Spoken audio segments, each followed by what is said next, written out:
that's what made it really interesting. That's fascinating, thank you. And now, because you've started, we can just go down the line. This can be really easy. So, Marilou. Aglaia, I don't know. When I first came into the project, we started discussing with Tessa and Andreane about her and the three graces, and she's the grace we know the least about. So that was fascinating for me, and I was trying to piece out together her world and to find her circumstances and how to meet them and how we are connected. There were so many parallels between their stories and our stories. But there was a moment that I felt that things were falling into place when I saw one of the two only surviving pictures of Aglaia, and the way she was dressed, her jewelry, and most importantly, the way she was looking at the camera, her eyes, I think they were, thank you, they were captivating, and they were defying and in a way rebellious. So I think that's how a lot of eye acting came about. Yeah. Excellent, thank you. Tessa. Thank you. I love period dramas, so I've always wanted to do one. There's something about the language that I love that I think in modern languages we have lost. There's some poetry to it, so I've always been drawn to Victorian England and the way they spoke. So that was very beautiful to me. But also I loved how Marie was embedded within the British society and art scene, whilst also very proud of her foreign heritage. And yes, she was Greek, but actually for a while she grew up in Italy as well. So as an Italian, I felt I related to that. Very appropriate. And she was just like a very impressive person. And the more I read about her, I was like, wow, this person must be portrayed. I don't know if I do her justice, but I tried. But she was like an endlessly fascinating character to discover and to work on, and I felt very privileged to be able to do so. Excellent, okay.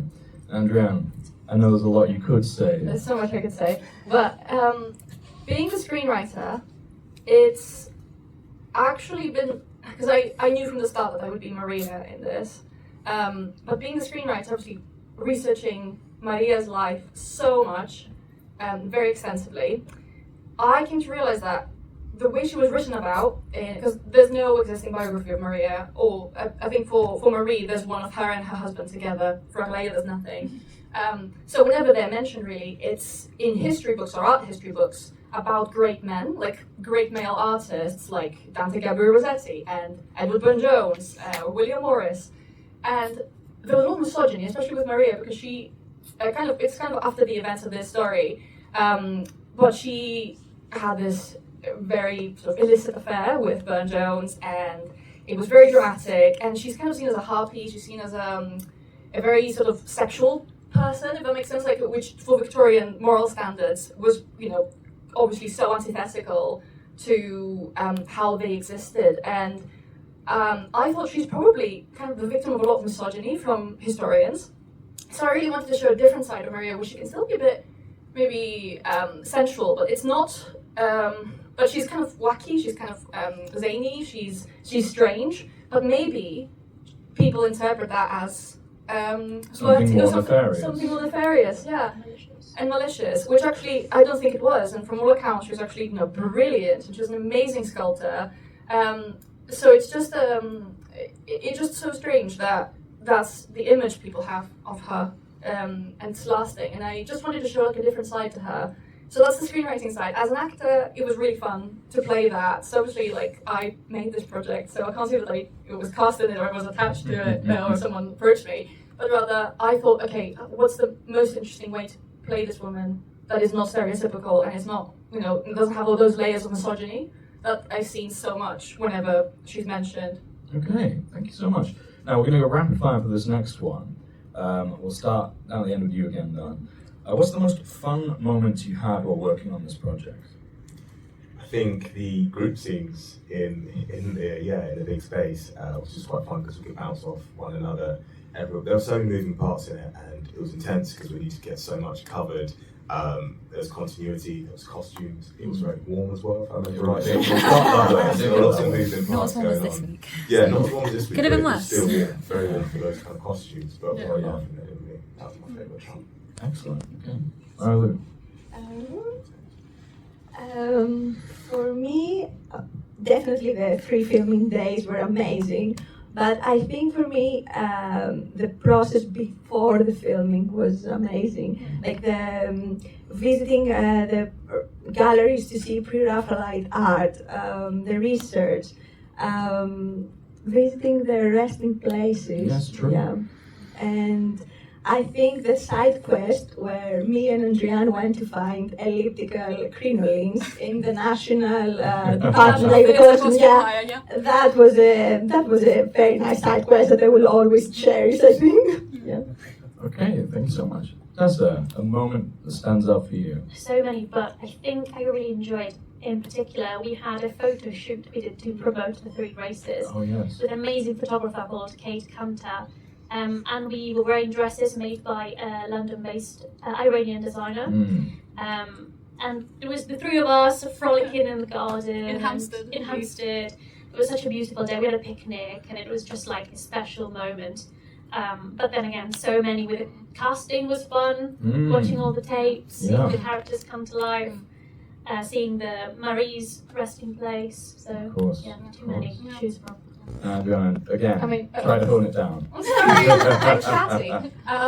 So, I mean, I love the research aspect of it, and as a screenwriter, that's it's such a joy to have a pool of things to look at and try to find. But I loved visiting the graves because I've been to What a Maria. great talk. I love cemeteries. People know this. Yeah, going to South Norwood Cemetery, there's a Hellenic necropolis. So all these Victorians, because they were really absurdly wealthy, they built their own Greek cemetery. And they've got like a miniature version of the Acropolis. Like it's ridiculous. It's like but it's so interesting. So it was amazing going to Maria. Maria and Aglaia are buried next to each other. Besties for life, and then we also went to Marie's grave, which is in Woking. I don't remember the name of the cemetery, but it was really, it was really special. It's the biggest cemetery in the UK, and because it was hard to find her grave as well, and so it was really special when we found it, and it was quite neglected. But we brought flowers to the graves and such, and we took pictures and kind of asked for their blessings, which is like so actory, like so creative people always say it's very spiritual, I guess, but we really wanted to do them justice, even like in our tiny way, like our low budget tiny way, just do them justice a little bit. And one of those, I think, was on the way to the first day. Oh, yeah. of filming as well. Yeah. I was driving, so I remember this. Thank you take it for granted. Yeah, this is about me, guys. It's not like no. So, once again, this will be another sort of rapid fire thing. For each of you, whether it's your own character or someone else's, were there any traits of characterization that you picked up on set that you found yourself unexpectedly identifying with, if that makes sense? Like anything that you sort of discovered during the process of the day, anything about these characters that was even more relatable than perhaps you might have imagined? I guess the ability to code switch at all times. I think you're never really at liberty to truly say what you actually think in any given moment. Never more so than Henry also. He's trying to teach other people how to do that essentially. But I found that was being ramped up in the day. That's a good one, Yeah. Thank you. Marilou? Yeah, I think I agree with that.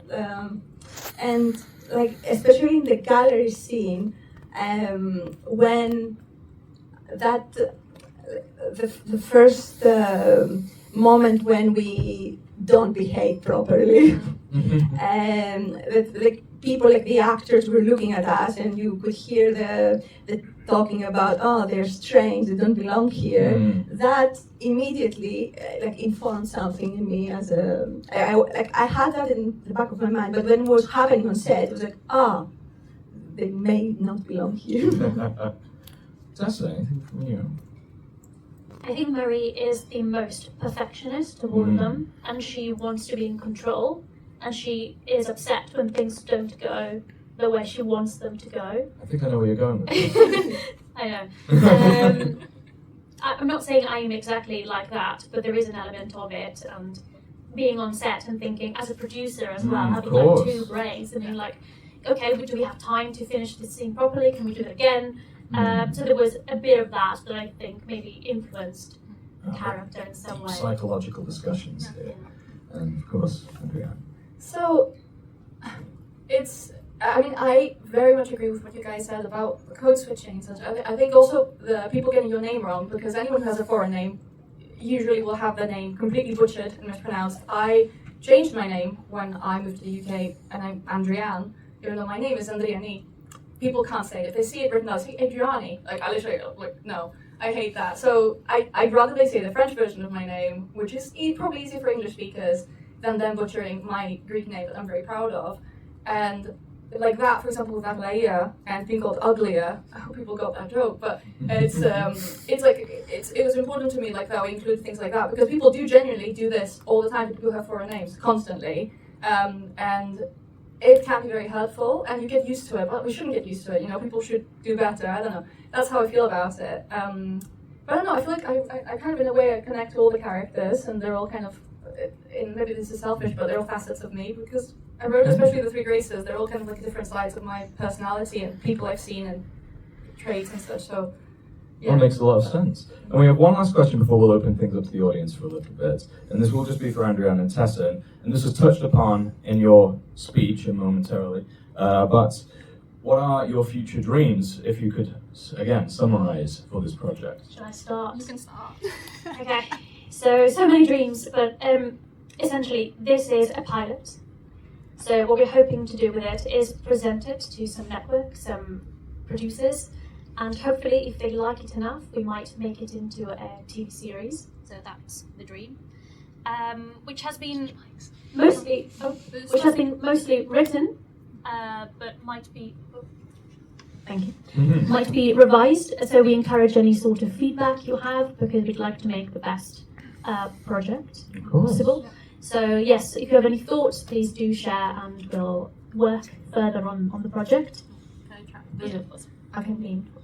Also, I've again, like Tessa said, we really would love this to be a TV series. But I've also written, because I've done all this historical research very obsessively for such a long time. I'm currently in the second draft, so I've basically finished a lot of it. A book about them, the first biography of 3 women. I'm at about 80,000 words now. And I'm hoping soon to go to Paris to look at some more letters and stuff, which is like completely different to all the filmmaking and actory stuff, but I just love their story so much. I was like, someone has to write this, someone has to tell their story, so it's a biography. So maybe I'll get that published one day. That would be a dream. And it would be all part of like the same kind of core of this, which is we just really want to tell this story. We're very passionate about it, and we are deeply proud of it. Well, thank you so much. Now, does anyone have any questions of their own? Way there at the back. Is it me? Yes. Hello. First of all, congratulations, and I'm so happy to hear that you're hoping to make this into a series, because when it ended, I was like, oh no! That's a good reaction. Find out what happened next. Thank you. But my question is for Andreane. What prompted you to make it into a comedy? Because I think it really works. But I wasn't necessarily expecting it. Mm-hmm. I think I like to subvert expectations with what I write, and I think I'm a little bit zany in my sense of humor, so I think I'll try to write something dramatic, and then there'll be a lot of comedy in it. And initially I was thinking of it as a drama, but then I thought, oh, actually, what if it was more lighthearted? And I feel like, because it is a comedy, but I think there are dramatic moments in it. In my head, it's a comedy drama, which is a very kind of vague genre. I mean, we wanted something that is lighthearted because we feel like there's so many dark stories. We live in very dark times. Mm-hmm. Like, it's also depressing. Yes, and also I feel like humans learn best when they're having fun. And so we wanted to do something that had a message underneath, but that's not so obvious, so we didn't want to shout to people's faces. And we wanted to convey a message through something entertaining, that they could also enjoy for what it is. Anyone else? Any other questions from the audience? Yes, right there, second row. I loved all of it, but specifically the slap. That came so unexpected. What was the thinking process in the writing? Because I didn't expect that from, those demure ladies that are trying to make it in London and to slap this gentleman. We talked about this a lot because for a while we were like, maybe we shouldn't do this because this is like too much. Like maybe they wouldn't do this. But actually, I think Marie, because she's such a perfectionist, in that moment, he was sort of like, she saw herself in him, and he was getting all emotional and all Greek and all, sort of like... No stereotypes. No stereotypes. He was getting, he was becoming her on how she felt inside, and so she needed to stop it in that moment. She was like, this is not what we've been working towards. And then I think straight afterwards she's like, oh shit, what have I done? Yeah, and I feel like she's kind of like it's like she's on fire, like a cauldron or something, and she's like bubbling, because like she's suppressing her foreignness this whole time, and she's very good at it, she's very good at masking it, but is she? And so like she sees something that triggers it, and it's like, oh, and we've got hints of that earlier on. I don't know if it's obvious, but like, for example, when she sees Henry, she's like, instead of saying Henry, she says, Henry! So she always forgets herself a little bit, less so than the others, but it's, so it was, wow. I think we saw a hand drifting up towards the back there, the last moment. Hello, Fabrizio. So, first of all, I echo your comment about wanting to see more. So, it was a great thing. I said, no, it's not possible, it's finished. So it was great, congratulations. I really liked, I liked it, but also very curious about one aspect, about introducing the character in a very Japanese drama type of way, with the freeze frame and the writing on top. I was wondering where this idea came from, and it was really intriguing. So yeah, I liked it. I just stand up, down, up, down. I just want to say as well, Sharif wasn't hurt in the slap as well. Hopefully not. It sounded loud. Gabor, our sound mixer, basically made that a lot louder. Really cool. It's true. I think you wanted it to be more severe. Yes, more. Yeah. So again, you're like, yes, we did add that, make it louder. I think like that really added to the comedy of it. It's just like echo. I think Gabor even added an echo, so it's just like you can hear it. You're in the room. To answer your question, yeah, I feel like I was inspired. I've seen it like different times happen. I feel like we were kind of inspired by like that Y2K kind of girly, kind of like maybe more like younger media. Like Centrinians. Yeah, Centrinians had a lot of that. I actually just saw there was like a new show. I think CBBC did it, but it's like a medieval thing. They introduced all their characters like that, and it was just such a fun way. And I think it's good when you have a lot of characters to have a moment where you see their name, you see them, and I definitely think it helps. Understanding how everyone is. I think we also like anime, and a lot of our references, like we watch a lot of anime. One was K-pop Demon Hunters. Oh yeah, like the introduction of Rossetti, K-pop Demon Hunters, like when the Soldier Boys. Yeah. I worked really well. Thank you. Anyone else have a question? Huh? Of course. Nicole, what was the most stressful thing that happened on set? How did you overcome it? Now this question is coming from someone who probably also knows the answer. I mean, it's always, when you're doing independent, short films, it's always a matter of time. It's never enough time. But I think we managed it quite well. I don't think we even ran over by much. But yeah, just making sure we got everything like to a standard that we were all happy with. Because obviously, with performances, you guys want to make sure you want to have more than one take to get it where you're happy. But yeah, probably just time. I'd say the most stressful thing. I mean, it was one of those things. I think with this project, it was kind of like little things, like even in pre-production, so finding the right sort of place. Not being quoted £8,000 for one day at a gallery. So it's all those little things I think that was the most stressful to get kind of right.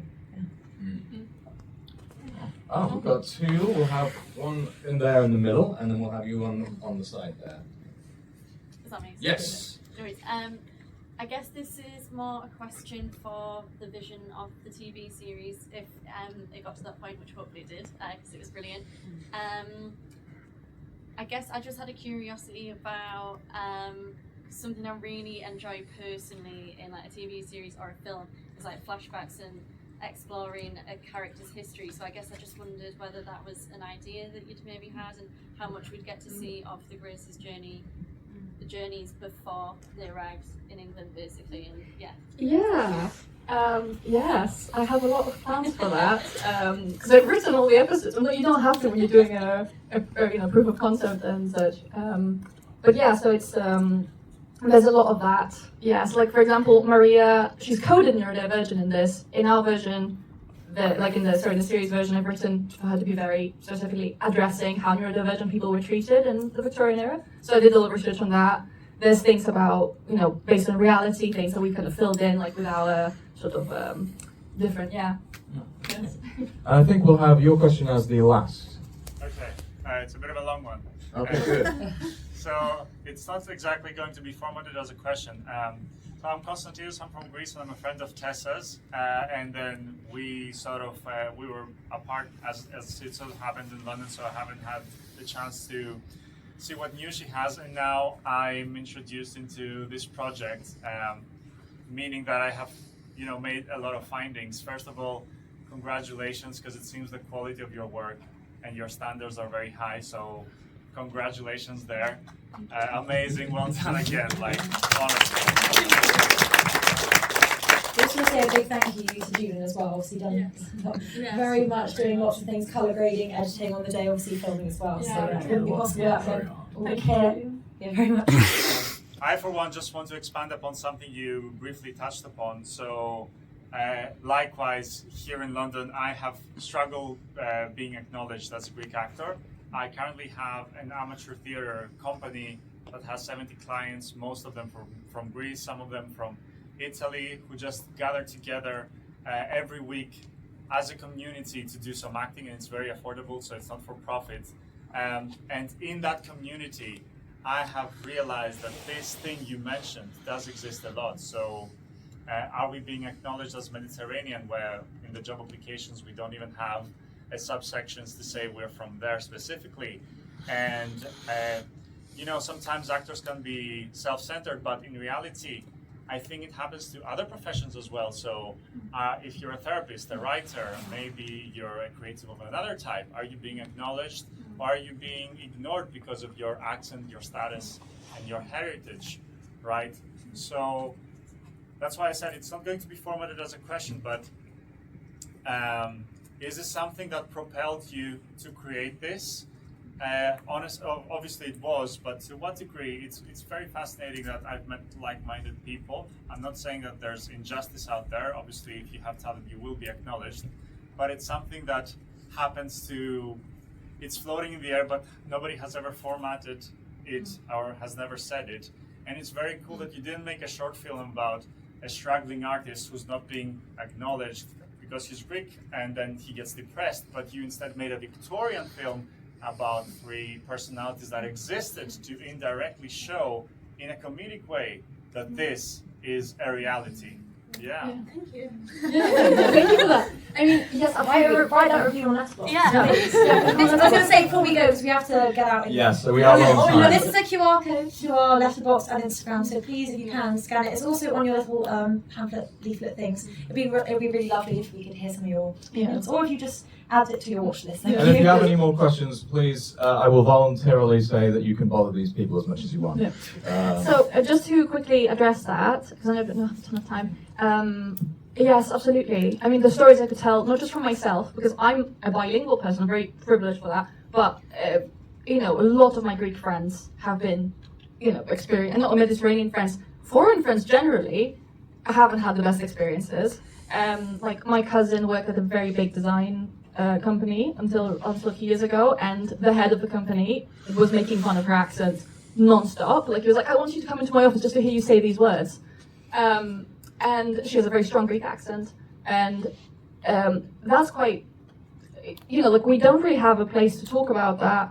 And Greeks have always been, the real GRACES were Greeks from Anatolia, which is from Istanbul, from Turkey essentially, and they had a lot of those traditions with them, which were seen as so exotic and so strange and so bizarre. And why do they eat this kind of food? And why do they behave this way? Why do they not have the right kind of manners? So, to answer that question, I guess it's something definitely that we've considered. a lot about because like we kind of related to that, but it's not something we'd never seen it before. So we thought, okay, this is something we should explore. And it's I guarantee every detail of the story we've thought through so much and talked about to death, like so much. Yeah, I don't feel Well, we have to. Yeah, we do have to wrap up, but thank you everyone. If we could have one more round of applause, this is great to thank you too.